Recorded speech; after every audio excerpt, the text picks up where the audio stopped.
Hello दोस्तों, welcome to my YouTube channel explosive English with Rakesh sir. दोस्तों आइए आज मैं आपके लिए एक नया टॉपिक लेकर आया हूं जिस टॉपिक का नाम है दोस्तों क्या नरेशन। जिस टॉपिक का नाम है दोस्तों नरेशन, ठीक है ना। अब ये नरेशन टॉपिक बहुत ही इंपॉर्टेंट टॉपिक है दोस्तों। क्या है? बहुत ही इंपॉर्टेंट टॉपिक है आपके एग्जाम की दृष्टिकोण से। अगर आप एग्जाम में अच्छे मार्क्स उठाना चाहते हैं तो आपको नरेशन टॉपिक पे पकड़ बहुत आवश्यक है, क्योंकि बहुत ज़्यादा क्वेश्चन ना लगभग आपको पता होगा कि चाहे वो किसी भी तरह की एग्ज़ाम की तैयारी करें आप, हर एग्ज़ाम में इससे लगभग 5, 10, 15, 20, 25 तक लगभग 25 से 26 मार्क्स 27 मार्क्स तक लगभग इससे एग्ज़ाम में आते ही आते हैं दोस्तों। ठीक है, इसलिए बहुत ही इम्पॉर्टेंट टॉपिक है। इसको आप ध्यान से पढ़ेंगे, समझेंगे और आगे बढ़ेंगे। ठीक है, तो हमारा टॉपिक है नरेशन। नरेशन क्या होता है, आइए मैं उसे सीधे आपको समझाने की कोशिश करता हूँ। तो नरेशन जो होता है दोस्तों वह एक वर्ड होता है, इंग्लिश में एक वर्ड है जिसका नाम है नरेट। क्या है? एक वर्ड होता है इंग्लिश में जिस वर्ड को कहा जाता है नरेट, नरेट करना। ठीक है, और नरेट इसी वर्ड से बनता है नरेटर भी। और जिस इस नरेट जो है ये क्या हो गया, एक वर्ब फॉर्म है। इसका मतलब होता है दोस्तों वर्णन करना, यानी किसी भी चीज़ को कहानी के रूप में कहना। क्या होता है? किसी भी चीज़ को, किसी भी घटना को कहानी के रूप में कहना। और बात है दोस्तों घटना की, तो कोई भी घटना हो, किसी भी तरह की कोई घटना हो तो वह पास्ट में सदैव होता है। याद रखना, कहाँ होता है? हमेशा पास्ट में होता है। क्यों? क्योंकि जब तक कोई घटना घटेगी नहीं, जब तक कोई चीज़ें होंगी नहीं, तो उसके बारे में कुछ लिखना या कुछ बोल पाना संभव नहीं है। ठीक है ना। किसी भी चीज़ के अब कल क्या होने वाला है ये हमें नहीं पता। अब कल के बारे में बोलेगा कि कल क्या क्या होगा बताओ, तो मुझे क्या पता भाई कल क्या क्या होगा। वो जब कल चीज़ें हो जाएंगी उसको मैं देख लूँगा, समझ लूँगा, पढ़ लूँगा, तो उसके बारे में कुछ बोल सकेंगे, बता सकेंगे, है ना।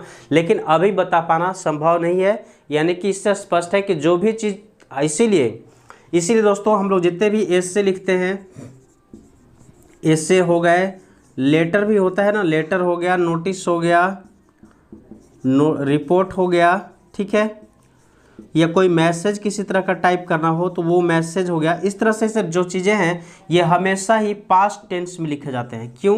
क्योंकि इसमें ऐसी घटना लिखना होता है जो पहले हो चुका है, उसी को तो हम एक्सप्लेन कर सकेंगे, बता सकेंगे। और जब बताना हो दोस्तों तो उसमें हमें एक बहुत इंपॉर्टेंट टॉपिक है जो हम लोग अभी पढ़ रहे हैं, ये बहुत योगदान, very very important role play करता है अपना। ठीक है ना, क्योंकि नरेट का मतलब होता है वर्णन करना, कहना, बताना किसी को, किसी भी चीज़ के बारे में। ठीक है, ये सब चीज़ भी है तो वर्णन करना ही होता है। तो इनके बारे में अगर किसी भी चीज़ को नोटिस के रूप में, रिपोर्ट के रूप में, एसे के रूप में बताना हो तो हम बताने के लिए जो फॉर्म यूज करेंगे वो होगा हमारा क्या, नरेट कहलाएगा। यानी नरेट करेंगे, किसी को बताएंगे। अब ये जो नरेट वर्ड है दोस्तों, इसी में जब हम ION लास्ट में लगा देते हैं, यानी कि जब किसी भी वर्ब में ION जोड़ा जाता है तो वह बन जाता है नाउन, जिसको हम लोग बोलते हैं नरेशन। ठीक है, ये जो टॉपिक हमारा है नरेशन, यही नरेट वर्ड से बनता है नरेशन दोस्तों, जो नाउन बन जाता है। ठीक है, और इस नरेशन का मतलब होता है क्या, चलिए इसे मैं इरेज कर दूं।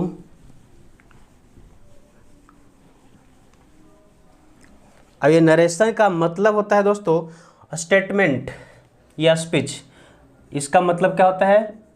स्पीच, या इसी को हम कह सकते हैं क्या, स्टेटमेंट के भी नाम से जानते हैं, कथन। ठीक है, कोई दिक्कत यहाँ तक? तो ये क्या है, समझ में आ रही होगी बात कि नरेशन जो होता है, नरेशन को ही स्पीच या स्टेटमेंट के नाम से जानते हैं। इसका हिंदी होता है क्या, कथन। हिंदी होता है दोस्तों कथन। ठीक, बात को क्लियर हो गई आप लोग को? चलिए अब यहाँ तक जब बात आपकी क्लियर है तो आगे इस बात को समझेंगे आप कि जब ये स्पीच की बात करते हैं ना, स्पीच की बात करते हैं दोस्तों, तो यह स्पीच हमेशा ही दो रूप में होता है। किस रूप में होता है, कितने रूप में? दो रूप में होता है। एक होता है डायरेक्ट स्पीच, डायरेक्ट स्पीच, और दूसरा होता है दोस्तों इनडायरेक्ट स्पीच। दूसरा क्या होता है? Indirect speech. ठीक है, अब डायरेक्ट स्पीच क्या होता है, इनडायरेक्ट स्पीच क्या होता है, मैं ऐसे ही आपको एक शॉर्ट में एक छोटा सा डिफिनेशन लिख देता हूँ, बता देता हूँ, ताकि आपको समझ में आ जाए। बाकी लॉन्ग तो हमें पता होता ही है। डायरेक्ट स्पीच में होता है दोस्तों कि जो स्पीकर होता है, बोलने वाला होता है, उसके वर्ड्स को, है ना, speakers words are quoted, speakers words are quoted. यानी कि जो डायरेक्ट स्पीच होता है, डायरेक्ट स्पीच में स्पीकर का यानी जो भी व्यक्ति कुछ कहा है ना, उसके बातों को, उसके शब्दों को कोट किया जाता है। ठीक है, कोट करते हैं। तो कोट करने के लिए हम लोग एक सिंबल यूज करते हैं जिसको हम लोग बोलते हैं डबल इन्वर्टेड। क्या बोलते हैं दोस्तों? इस तरह का सिंबल यूज किया जाता है उसमें, इसका नाम होता है डबल इन्वर्टेड कॉमाज। क्लियर? ध्यान देंगे, इसको मैं भी आगे बता रहा हूँ आपको। और ये हो गया इनडायरेक्ट स्पीच में क्या होता है, तो इसमें होता है दोस्तों कि speakers words are manipulated.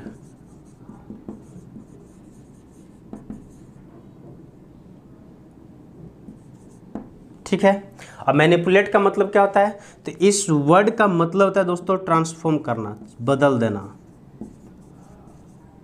Transformation, परिवर्तन। ठीक है ना, यानी कि इनडायरेक्ट स्पीच में क्या करते हैं हम लोग कि जो व्यक्ति बोला है, जो भी बात, उसकी बातों को, स्पीकर की बातों को बदल कर, चेंज कर कर अपनी सहूलियत के अनुसार, ध्यान देने वाली बात क्या है कि अपनी सहूलियत, अपनी कन्वीनियंस के आधार पे हम उसकी बातों को बदलते हैं, चेंज करते हैं, उसमें कुछ चीज़ों को मिलाते हैं और मिलाकर एक नया सेंस, वही होता है। ट्रांसफॉर्मेशन की बात करें तो ट्रांसफॉर्मेशन का मतलब होता है कि change into a structure but not change the meaning, या but not change into meaning. ठीक है ना, यानी कि ट्रांसफॉर्मेशन का मतलब होता है कि उसके स्ट्रक्चर में परिवर्तन हो, उसके स्ट्रक्चर में बदलाव आए, बट उसके मीनिंग नहीं बदलना चाहिए। डायरेक्ट स्पीच में जो कहना चाह रहा था वही सेम सेंस आना चाहिए इनडायरेक्ट में, बट कहने के तरीके बदल सकते हैं, रास्ते बदल सकते हैं, मंजिल नहीं बदलना चाहिए दोस्तों। ठीक है, चलिए यहाँ तक की बातचीत आप समझ रहे होंगे। तो ये हो गई डायरेक्ट स्पीच, जिसमें वक्ता के द्वारा किसी ने कुछ कहा है आपसे, तो उसके द्वारा कही गई बातों को हूबहू जैसे वो कहा था वैसे ही सेम किसी दूसरे को कह देते हैं, अगर आप बता देते हैं आप, तो उससे हम कहते हैं डायरेक्ट स्पीच। क्लियर? वक्ता के द्वारा कहे गए किसी भी तरह की बातों को किसी दूसरे व्यक्ति तक सेम वैसे ही कह देना जैसे वक्ता ने आपसे कहा था, इसी को हम डायरेक्ट स्पीच कहते हैं। क्लियर? इनडायरेक्ट स्पीच क्या होता है दोस्तों कि वक्ता के द्वारा कहे गए बातों को बदल कर, उसकी स्ट्रक्चर को चेंज करके, उसके कुछ वर्ड्स को इधर उधर उलट फेर करके किसी दूसरे तक कहना, यह कहलाता है इनडायरेक्ट स्पीच। क्लियर? जैसे एग्जाम्पल देख लीजिए। इस एग्जाम्पल को देखने से पहले हम क्या बताना चाहेंगे आपको, समझेंगे। चलिए दोस्तों, एक बार थोड़ा सा आप यहाँ पे देखेंगे, फिर थोड़ा सा मैं नीचे वाली बातों को, या आइए मैं ये ट्रांसफॉर्मेशन जो लिखा हुआ है इसको थोड़ा सा इरेज कर दूँ। देखता हूँ यहीं पे ऐसे बिना इरेज किए ही अगर ऐड हो जाती है तो करता हूँ ना। चलिए एक सेंटेंस में लिखता हूँ दोस्तों, वह सेंटेंस हमारा है क्या,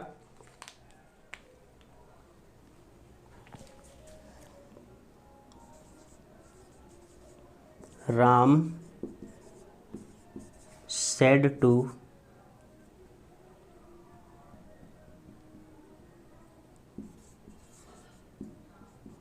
her, you are beautiful,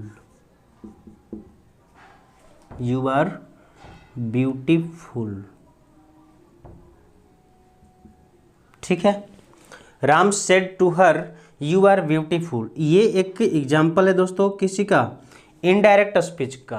कि डायरेक्ट स्पीच, तो ये एक एग्जाम्पल है दोस्तों डायरेक्ट स्पीच का। ठीक है ना, अब यहाँ पे ध्यान देने वाली बात है कि इस सेंटेंस में कुछ चीज़ें हैं जिनको जानना है आपको। मैं बता दूं कि जब भी किसी तरह की कोई भी नरेशन का सेंटेंस हो, या डायरेक्ट स्पीच हो या इनडायरेक्ट स्पीच हो, कोई भी हो, क्या हो, डायरेक्ट स्पीच हो या इनडायरेक्ट स्पीच हो, वह जब भी होगा दोस्तों तो डबल क्लॉज वाला सेंटेंस होगा। क्या होगा? डबल क्लॉज का सेंटेंस होगा, सिंगल क्लॉज का नहीं हो सकता है। सिंगल क्लॉज का कभी नहीं होगा, डबल क्लॉज का हो सकता है या फिर उससे ज़्यादा, डबल या फिर मोर देन डबल ना, समझ में आ रही है बात? डबल क्लॉज का हो सकता है या उससे ज़्यादा क्लॉज का हो सकता है, बट सिंगल क्लॉज का कभी भी सेंटेंस नहीं होते हैं दोस्तों। इस बात को ध्यान देंगे। किस तरह का? डायरेक्ट या इनडायरेक्ट स्पीच का, ठीक है ना। नरेशन में कभी भी सिंगल क्लॉज वाले सेंटेंस नहीं आते हैं। जैसे एग्जांपल देखिए यहाँ पे एक क्लॉज आपका यहाँ पे है।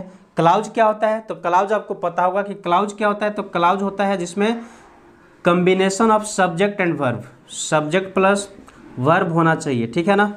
सब्जेक्ट एंड वर्ब होना चाहिए। तो यहाँ पे देखेंगे कि एक Ram subject, said verb, to her object.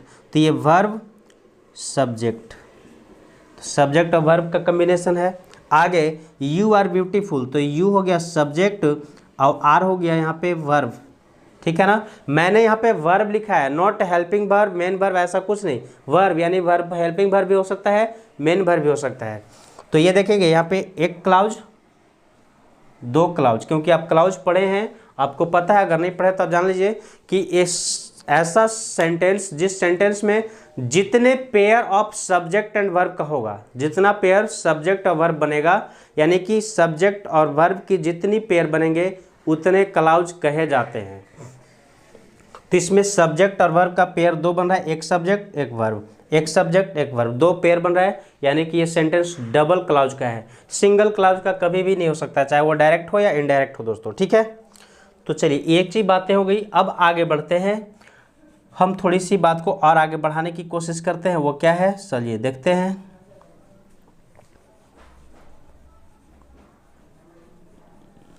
अब ये जो सेंटेंस लिखा हुआ है इसमें किसको क्या क्या नाम से जाना जाता है दोस्तों, ये पहले जान लीजिए आप। तो ये जो डबल इन्वर्टेड कॉमा के अंदर लिखा हुआ है ना, यू आर ब्यूटीफुल, इस सेंटेंस को दोस्तों हम लोग जानते हैं रिपोर्टेड स्पीच के नाम से। किस नाम से जानते हैं? रिपोर्टेड स्पीच के नाम से जाना जाता है डबल इन्वर्टेड कॉमा के अंदर वाले सेंटेंस को, ठीक है। ये वाला जो है इसको हम लोग स्पीकर बोलते हैं। ये जो सब्जेक्ट है बाहर वाले सेंटेंस का सब्जेक्ट, इसको हम लोग किस नाम जानते हैं? तो इससे जानते हैं दोस्तों स्पीकर के नाम से, वक्ता, ठीक है। क्या नाम से जानते हैं इसको? स्पीकर। ये जो बात रही हर, ये क्या कहलाएगा? तो ये हमारा लिसनर कहेगा, सुनने वाला। क्योंकि जब ये कुछ कहता है तो किससे कहेगा? ये तो इसी से कह रहा है ना। ये जब कुछ कह रहा है तो इसको, जब स्पीकर है तो उसको सुनने वाला लिसनर भी तो होना चाहिए ना। इसलिए ये राम कुछ कह रहा है तो राम को सुनने वाला हर है, ठीक है। अब यही राम जो कुछ कह रहा है वही बात है जो रिपोर्टेड स्पीच बन गया। स्पीकर जो भी बात कहता है वही रिपोर्टेड स्पीच होता है। बात ध्यान देने वाली है क्या, कि स्पीकर जो कुछ भी बोलेगा दोस्तों, ठीक है ना। स्पीकर चाहे जो भी बात कहे वही हमारा रिपोर्टेड स्पीच होता है। जैसे बोल रहा है Ram said to her, Ram ने उससे कहा, क्या कहा? यू आर ब्यूटीफुल, तुम सुंदर हो। तो राम तो यही बात कहा ना, यू आर ब्यूटीफुल। इसीलिए राम के द्वारा यानी कि स्पीकर के द्वारा कहे गए बात को रिपोर्टेड स्पीच के नाम से जानते हैं। कोई प्रॉब्लम? बाहर वाले सेंटेंस के जो ऑब्जेक्ट है उसको किस नाम जानते हैं? लिसनर। कोई प्रॉब्लम नहीं। अब हमारी यहाँ पे एक बात रह गई, वह बात है दोस्तों क्या, कि ये सेड, इसको क्या कहा जाता है? तो इसको कहा जाता है दोस्तों रिपोर्टिंग वर्ब।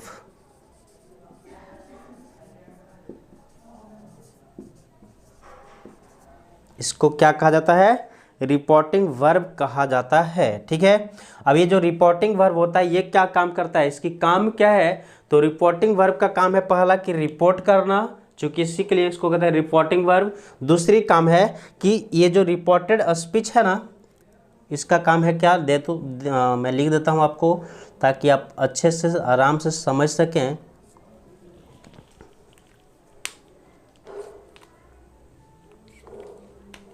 यह जो है दोस्तों, so tense of the reported speech, tense of the reported speech.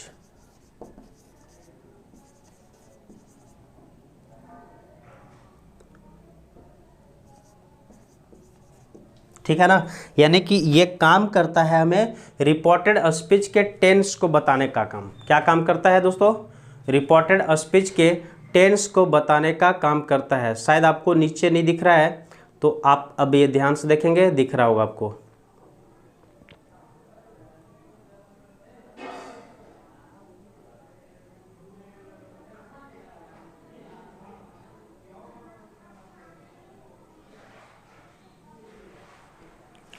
चलिए दोस्तों, मैं इसके नीचे नहीं लिखूंगा। Tense of the reported speech हो गया, यानी कि रिपोर्टिंग वर्ब जो होता है, रिपोर्टिंग वर्ब जो होता है दोस्तों क्या करता है? तो रिपोर्टेड स्पीच के टेंस को बताने का काम करता है। ठीक है ना, तो यहाँ तक की बातचीत को आप ध्यान से देखेंगे। इसके बाद मैं थोड़ा ऊपर लिखूंगा क्योंकि अब नीचे आपको दिख नहीं रहा है।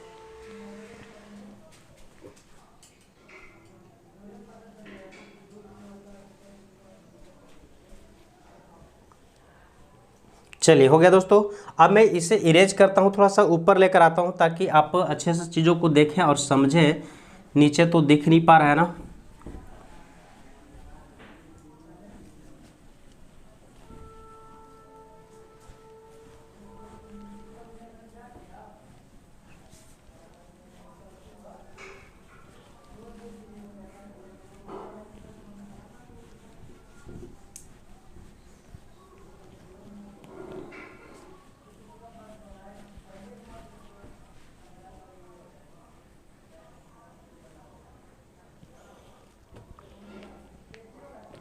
चलिए आगे बढ़ते हैं दोस्तों। क्या है, अब आगे कुछ और चीज़ों को समझने की कोशिश करें तो और ज़्यादा बेहतर होगा। ठीक है ना, आइए इसे और बेहतरीन तरीके से समझने की कोशिश करते हैं। तो वह हमारा है क्या? नरेशन हो गया, मतलब नाउन। ये हो गया स्टेटमेंट। ठीक है, बस इतना ही रहने देता हूँ।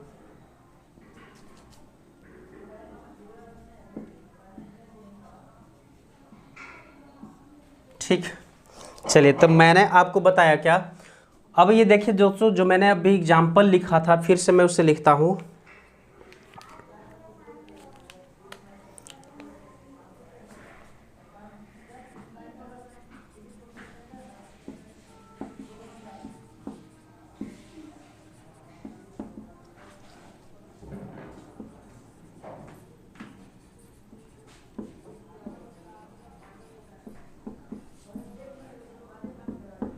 ठीक है, चलिए, तो मैंने आपके सामने लिखा क्या? Ram said to her you are beautiful. ये एक सेंटेंस लिखे थे, मैं अभी आपके सामने लिखा था। इसी में हम लोग देखे थे क्या कि राम सब्जेक्ट हो गया, सेड ध्यान देना है, ये हो गया हमारा स्पीकर, ये हमारा हो गया दोस्तों रिपोर्टिंग वर्ब। ठीक है ना, ये तो हो गया लिसनर। ठीक है, और ये हमारी हो गई क्या? Reported speech. फिर से मैं बता रहा हूँ सारी बातों को, पुनः आप ध्यान से सुनेंगे। चलिए, तो यहाँ तक की बातचीत हम लोग समझे थे। ये देखे थे कि ये जो रिपोर्टिंग वर्ब है वो क्या करता है? तो रिपोर्टेड स्पीच के टेंस को बताने का काम करता है। क्या करता है? ये टेंस बताता है, tense of the reported speech.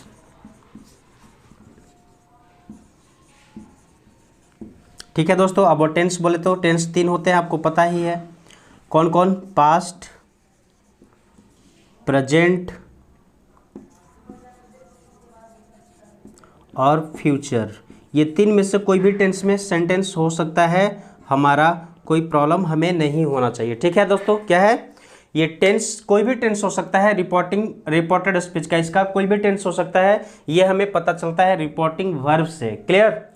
यहाँ तक की बातचीत समझ में आ रही होगी। आगे देखिए, अब इसी कड़ी में मैं आगे बात जोड़ता हूँ। वो क्या कि जब भी किसी भी डायरेक्ट स्पीच को इनडायरेक्ट में चेंज करना होता है दोस्तों, बदलना होता है। ठीक है ना, डायरेक्ट को इनडायरेक्ट में बदलना होता है, तो ध्यान देने वाली बात यह है कि उसका सब्जेक्ट यानी स्पीकर और ये जो है ऑब्जेक्ट,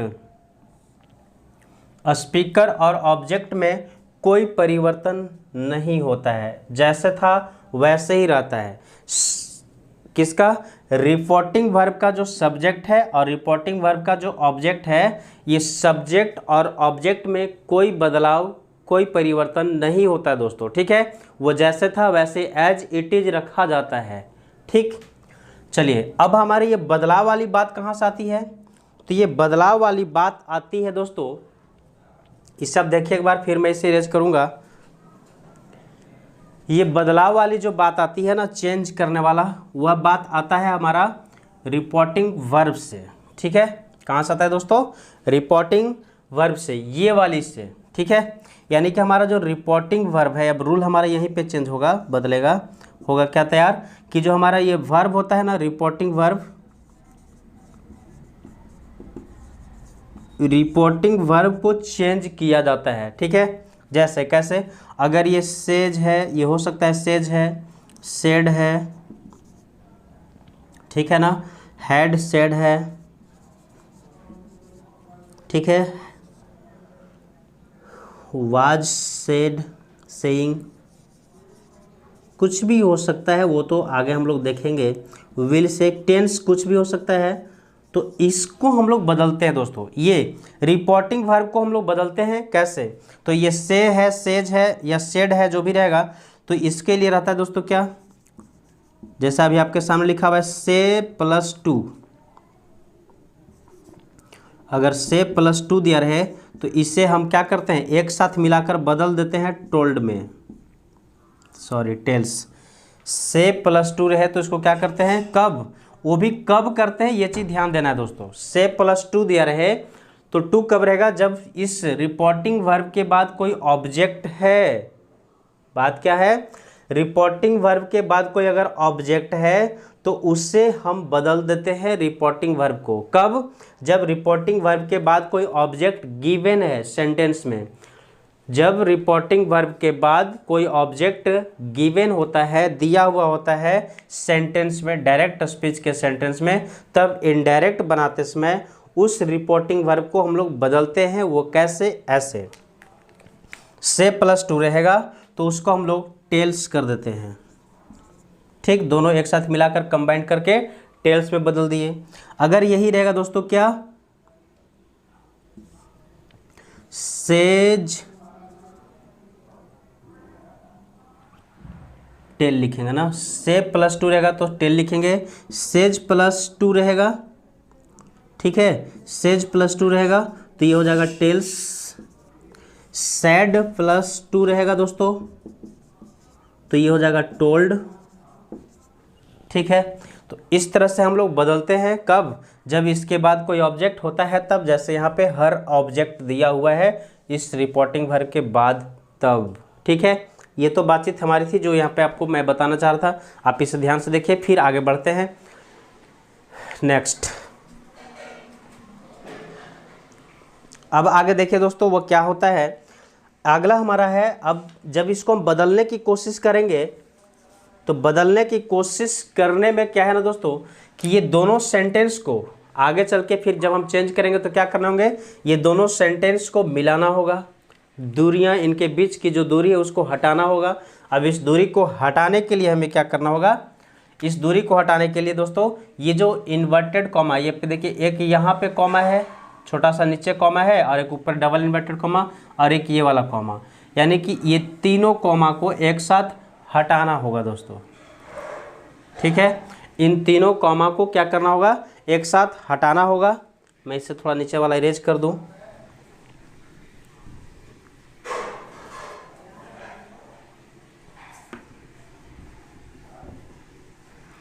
बात को ध्यान से समझेंगे आप।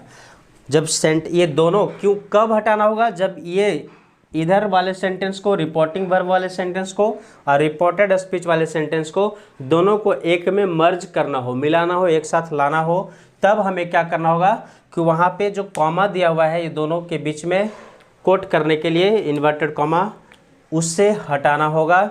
और उससे हटाने के लिए दोस्तों क्या करना होगा, एक चीज़ हमें ध्यान में रखना होगा, वो है चीज़ क्या, कंजंक्शन। उसको हटाकर हम लोग कंजंक्शन यूज करते हैं, और वह कंजंक्शन दैट यूज किया जाता है। ठीक है, वह कंजंक्शन क्या होता है, दैट होता है। ठीक है, इस चीज को ध्यान में रखना है। कब? जब ये दोनों सेंटेंस को मिलाएंगे तब। बट ये दैट हमेशा होता है या नहीं होता है, इसको आइए अब समझने की कोशिश करेंगे। उससे पहले ये जान लेते हैं दोस्तों कि ये जो कॉमा है ना, ये दोनों कॉमा को हटाने का जो रूल होता है, इस रूल को हम लोग बोलते हैं दोस्तों, एक नाम से जाना जाता है। कॉमा हटाना तो उस रूल का पहला है, ये हमारे सेंटेंस को डायरेक्ट को इनडायरेक्ट में बदलने का पहला स्टेप है कि कॉमा हटाना। उस कॉमा हटाना है तो उसका पहला रूल को नाम दिया गया मास्टर रूल। उस रूल को, किस रूल के तहत हम लोग कॉमा हटाएंगे? तो मास्टर रूल के तहत या मास्टर रूल के अंडर में रहकर हम कॉमा को हटाने की काम करेंगे। ठीक है, पहली बात। दूसरी बात है दोस्तों कि जब ये कॉमा हट जाता है तो उसके बाद क्या होता है कि सब्जेक्ट, ऑब्जेक्ट, वर्ब, ये सब में भी कुछ न कुछ परिवर्तन आता है। तो सब्जेक्ट को ध्यान देने वाली बात है। अगला रूल हमारा चेंजिंग क्या होगा? अगला चेंजिंग आएगा ये कि जो सब्जेक्ट हमारा है राम, वो यू सब्जेक्ट, यानी कि ये वाला सब्जेक्ट इसके अकॉर्डिंग, यू जो है सो राम के अनुसार, ठीक है ना, ध्यान देंगे आप कि यू जो है हमारा वह चेंज हो जाएगा इस राम के अनुसार। वर्ब जो है, सॉरी, ये जो वर्ब है तो रहेगा ऐसे ही हर, ये हर जो है so third person, first person ऐसा चेंज होता है ना, तो ये भी चेंज होता है दोस्तों। ऑब्जेक्ट इधर जो रहेगा ना ऑब्जेक्ट के अकॉर्डिंग, तो ऑब्जेक्ट तो इसमें कुछ है ही नहीं, ये भी आपको नहीं समझ में आएगा, इसलिए मैं चलिए इसके आगे एक स्ट्रक्चर लिख लेता हूँ, तब ज़्यादा क्लियर हो जाएगा।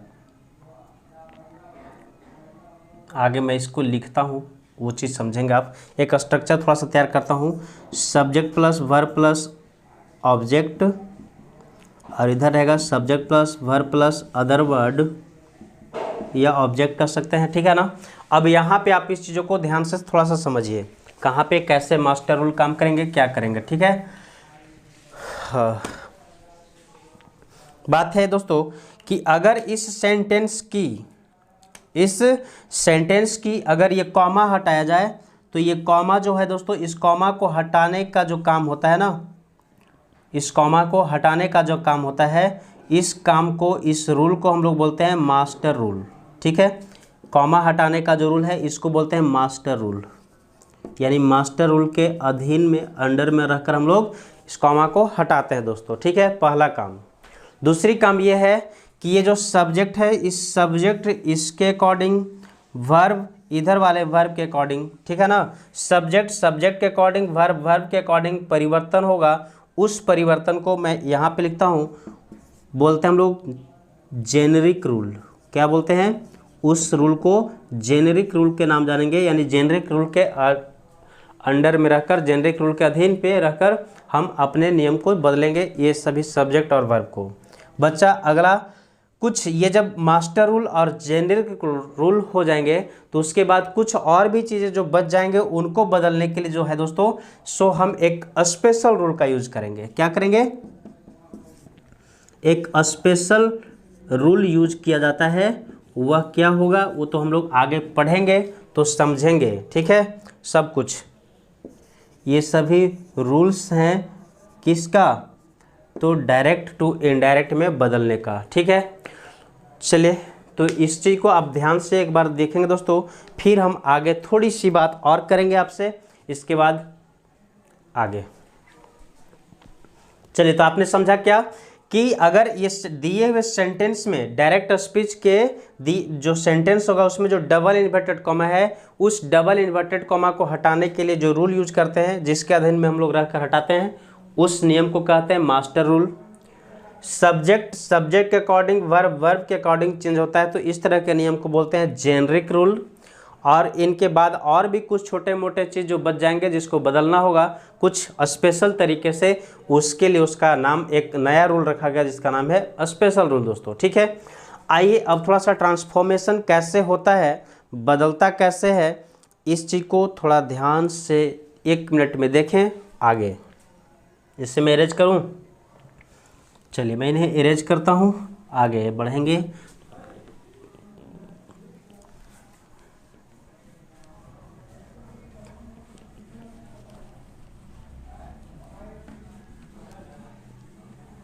ये जो कंजंक्शन लगाने की बात है दोस्तों, तो कब कौन सा कंजंक्शन लगेगा, अब थोड़ी सी उसकी चर्चा कर लेते हैं ना। चूंकि जब हम हटाते हैं दैट कॉमा को, मास्टर रूल यूज करेंगे, तो हमारा पहला है क्या, मास्टर रूल। अब मास्टर रूल के थोड़ा सा बात को समझिए, पहला हुआ मास्टर रूल, यानी मास्टर रूल कैसे काम करता है वो चीज़ समझते हैं, ठीक है ना। अगर किसी सेंटेंस में क्या है, किसी सेंटेंस में subject plus verb plus other word, और इधर सब्जेक्ट प्लस इन्वर्टेड कॉमा के अंदर, ठीक है ना, इन्वर्टेड कॉमा के अंदर subject plus verb plus other word है दोस्तों, तो ध्यान देना यही है मास्टर रूल कैसे बदलता है। तो मास्टर रूल बदलता है दोस्तों, अगर ये सेंटेंस, कौन सा सेंटेंस, ये रिपोर्टेड स्पीच जो है सो असर्टिव सेंटेंस है दोस्तों, क्या हो, असर्टिव सेंटेंस हो, ठीक। तो क्या होगा इसमें बदलाव परिवर्तन, तो जब ये असर्टिव सेंटेंस होता है तो कॉमा हटाकर, मास्टर रूल यानी कि ये जो कॉमा दिया हुआ है इस कॉमा को हटाकर हम लोग क्या यूज करते हैं, कब, जब ये सेंटेंस रिपोर्टेड स्पीच का सेंटेंस असर्टिव सेंटेंस हो, तो उस कॉमा को हटाकर हम लोग दैट प्रयोग करते हैं, कंजंक्शन यूज करते हैं, जिस कंजंक्शन का क्या नाम है, दैट, वह कंजंक्शन होगा दैट, ठीक है। ये तो पहली बात हुई दोस्तों। लेकिन अगर मान लो कि यहाँ असर्टिव सेंटेंस न रह करके कौन सा सेंटेंस रहेगा, मान लीजिए कि इंट्रोगेटिव सेंटेंस हो,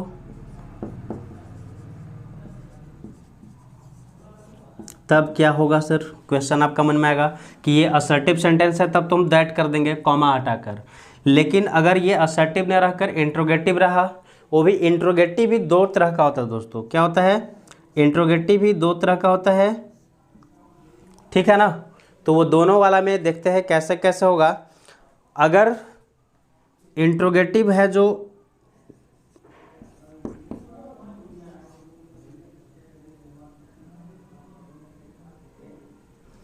अगर इंट्रोगेटिव है दोस्तों जो क्या से शुरू हो रहा है, हेल्पिंग वर्ब से, ठीक है ना, हेल्पिंग वर्ब से शुरू होने वाला कोई इंट्रोगेटिव सेंटेंस दिया है, तो उस इंट्रोगेटिव सेंटेंस में, हेल्पिंग वर्ब वाले सेंटेंस में कॉमा हटा करके हम लोग क्या करेंगे, कॉमा हटाकर इफ या फिर वेदर, एक सेकेंड,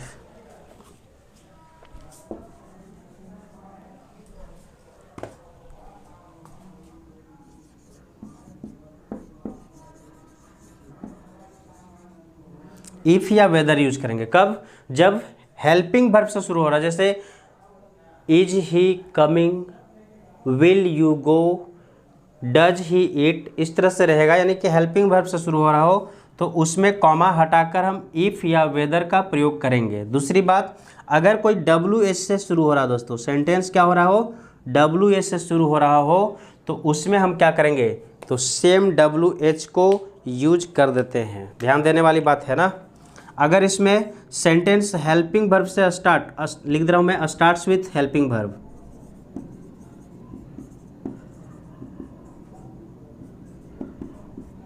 अगर सेंटेंस शुरू हो रहा हो हेल्पिंग वर्ब से तो हम कॉमा को हटाकर इफ या वेदर का प्रयोग करेंगे। अब बात आते हैं सर कि इफ का करेंगे या फिर वेदर का करेंगे, तो 90% ना, 90% आप इफ का प्रयोग करना, स्पेशल केस में कभी कभार वेदर का होता है, अक्सर जगह पे इफ का ही प्रयोग होता है दोस्तों, ठीक है। चलिए, और अगर डब्ल्यू एच से शुरू होने वाला सेंटेंस है, स्टार्ट्स विथ डब्ल्यू एच, तो क्या किया जाए, तो ध्यान देने वाली बात है कि अगर कोई भी सेंटेंस डब्ल्यू एच से स्टार्ट हो रहा है तो हम लोग सेम डब्ल्यू एच का प्रयोग कर देते हैं, सेम डब्ल्यू एच यूज किया जाता है, कब, कॉमा हटाने के बाद, ठीक है। यहाँ तक बातचीत आपको समझ में आ गया, कोई प्रॉब्लम नहीं। अब अगला बच गया, 3 और सेंटेंस हैं, टाइप्स, सेंटेंस के टाइप्स, वो क्या क्या, तो एक होता है इम्परेटिव सेंटेंस, चलिए हो गया पहला, ये हो गया दूसरा, मैं थोड़ा सा इधर लिखता हूँ, या फिर हाँ,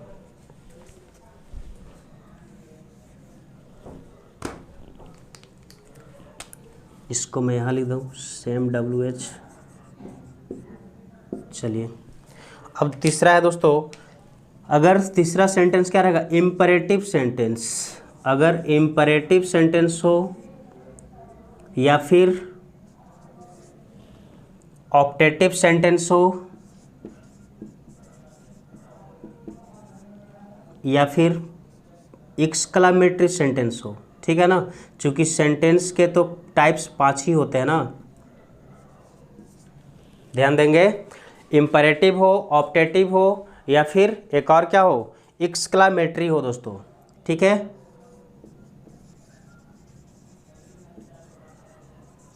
एक्सक्लामेटरी हो तो क्या करेंगे, तो यहाँ पे ध्यान देना है ना कि अगर सेंटेंस इम्परेटिव सेंटेंस हो तो वहाँ पे हम इम्परेटिव वाला में टू कंजंक्शन लेते हैं यूज में, ठीक है ना। इम्परेटिव सेंटेंस के साथ टू कंजंक्शन यूज करेंगे, ऑप्टेटिव रहेगा तो दैट यूज करेंगे, और एक्सक्लामेटरी भी रहेगा तब भी दैट ही यूज करेंगे। इस तरह से हमारा मास्टर रूल काम करता है सेंटेंस में, किसी भी सेंटेंस में, ठीक है।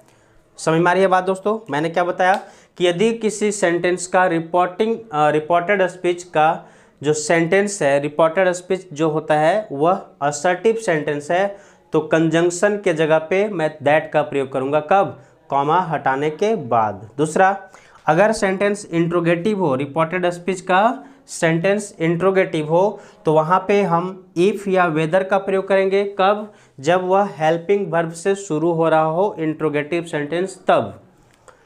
अब बट अगर वह इंट्रोगेटिव सेंटेंस कोई WH से स्टार्ट हो रहा है, जैसे व्हाट, वेयर, हुम, हाउ, इस तरह से, तो सेम WH वर्ड यूज कर देंगे, यानी कि सेम क्वेश्चन वर्ड को प्रयोग में ले आते हैं, ठीक है, और कोई दूसरा यूज नहीं करते हैं, कॉमा हटा देते हैं। अगर सेंटेंस हमारा इम्परेटिव हो तो हम वहाँ पे टू का प्रयोग करेंगे दोस्तों, कॉमा हटाने के लिए, टू प्रीपोजिशन, ठीक है। ऑप्टेटिव सेंटेंस हो और एक्सक्लेमेटरी सेंटेंस हो तो ये दोनों ही सेंटेंस में हम दैट का प्रयोग करेंगे। यानी कि हम लोगों ने क्या देखा, एक थोड़ा सा छोटी सी बात मैं यहाँ पे बताऊँ तो क्या देखे कि अगर सेंटेंस 3 जगह पे देखेंगे, कौन कौन, अब यहाँ पे कर रहा हूँ 1 2 3, असर्टिव, ऑप्टेटिव और एक्सक्लामेटरी, ये 3 सेंटेंस रहे, कोई भी 3 में से कोई, तो हमारा प्री कंजंक्शन जो यूज होता है दैट होता है, कॉमा हटाने के बाद, ठीक है। और चौथा क्या है कि अगर इम्परेटिव होगा, रिपोर्टेड स्पीच इम्परेटिव होगा तो हम टू का यूज करेंगे, टू प्रीपोजिशन। और पांचवा है इंट्रोगेटिव वाला, इंट्रोगेटिव सेंटेंस रहा तो इंट्रोगेटिव में 2 कंडीशन लागू हो गए, ठीक है ना। एक है जो WH से स्टार्ट हो रहा है, स्टार्ट्स विथ WH, और एक होता है हेल्पिंग वर्ब से स्टार्ट हो रहा है, ठीक है। तो WH से स्टार्ट होगा तो सेम WH यूज करेंगे हम लोग, ठीक, सेम WH यूज कर लेंगे, किस लिए, तो कॉमा हटाने के लिए। और अगर हेल्पिंग वर्ब से शुरू हो रहा हो तो वहाँ पे इफ़ या फिर वेदर का प्रयोग किया जाएगा दोस्तों, ठीक। इस तरह से हमारा मास्टर रूल काम होता है, मास्टर रूल पे काम किया जाता है, ठीक है। चलिए बस आज की इस वीडियो को मैं यहीं पे स्टॉप करता हूं दोस्तों। आप थोड़ा सा एक बार ध्यान से इसे देखेंगे, फिर हम बढ़ते हैं अपनी अगली कथा की ओर।